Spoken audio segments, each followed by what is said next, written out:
Greetings, everyone. Welcome to Chosen Lifelines for Men. My name is Walter Jennings. I am your Chosen Life Specialist, where we have been called to challenge and, if necessary, change the motivation, mentality, and mettle of men. So today I want to talk about fear. Now, if you are a man and you grew up, you know that one of the emotions that we were encouraged to never show was fear. You always wanted to be brave, be strong, be courageous. However, when we study fear, we recognize that it is actually something that has been given to us to help us as an alarm and alert system. So when we talk about motivation, fear can actually be a good thing when it comes to getting us moving and getting us out of situations. So fear is a natural, powerful, and primitive human emotion.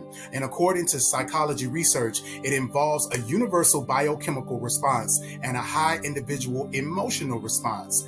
Fear alerts us to the presence of danger and or the threat of harm, whether that danger is physical or psychological. So again, fear is an alarm system for us. It is meant to actually alert us as it relates to when danger is afoot or when we perceive ourselves to be in a dangerous situation. Sometimes fear stems from real threats, but it can also originate from imagined dangers. While fear is a natural response to some situations, it can also lead to distress and disruption when extreme or out of proportion to the actual threat. So when we talk about fear becoming a dangerous thing, it's when we develop what we call on the spiritual side a spirit or a mentality or an attitude of fear, where we are not able to govern ourselves in a way that things are making us afraid and giving anxiety. And so there are ways for us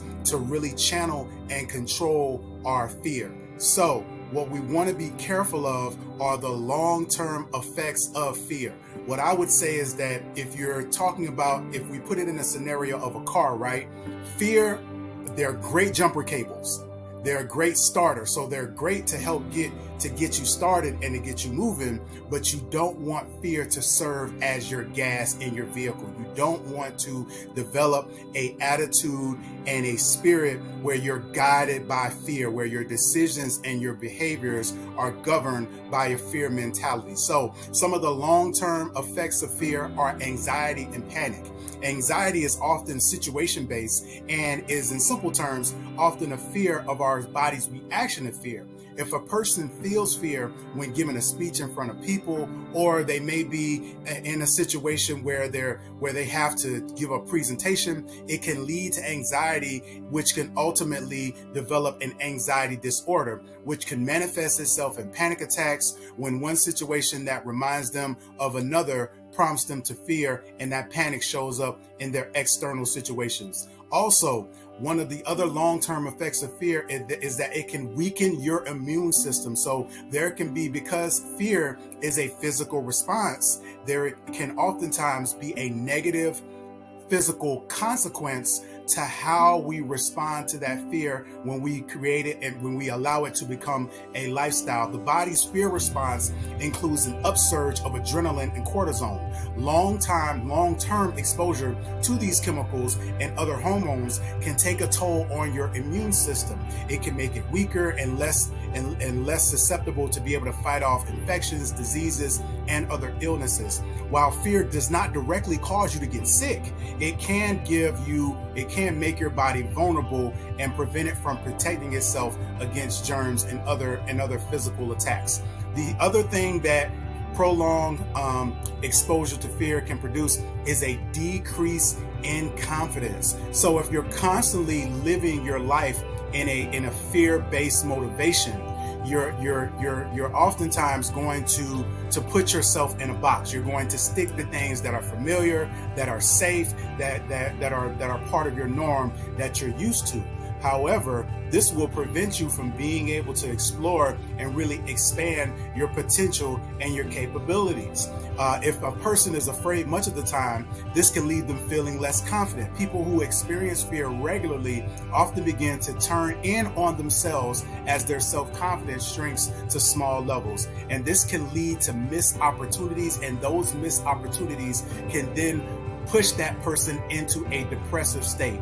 And that depressive state is actually a condition where you know you can do more and you actually want to do more, but fear is actually preventing you from being able to step out and really to push yourself beyond your comfort zone in order to explore those things that you may be interested in. And lastly, fear can actually stunt your memory.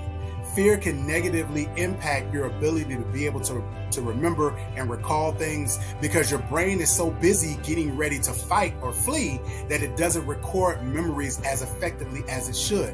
And because it can't concentrate on anything except the fear feeling, it can be a dominating feeling. So the body is trying to protect you with the process, but in the end, it only leaves you more worried and scared and scatterbrained. So when we talk about fear, fear is not something to be avoided. It is an alert and an alarm system for us, but what we want to do is to learn how to control and govern our fear. We want to ask ourselves courageous and confronting questions. What is causing me to be afraid?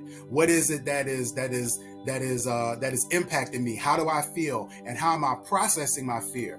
And going through that process will allow us to be able to better control our fear in a manageable way so that we can get it to actually work for us. Thank you all so much again for tuning into these Chosen Lifelines for Men. My name is Walter Jennings. I'm a Chosen Life Specialist, and I am available and at your service to partner with you in your individual path. So reach out to us at chosenlifespecialist.com, book a session, and I look forward to speaking with you soon. Once again, my name is Walter Jennings from Chosen Life Specialist, where we have been called to challenge and, if necessary, change the mentality, the motivation, and the mettle of men.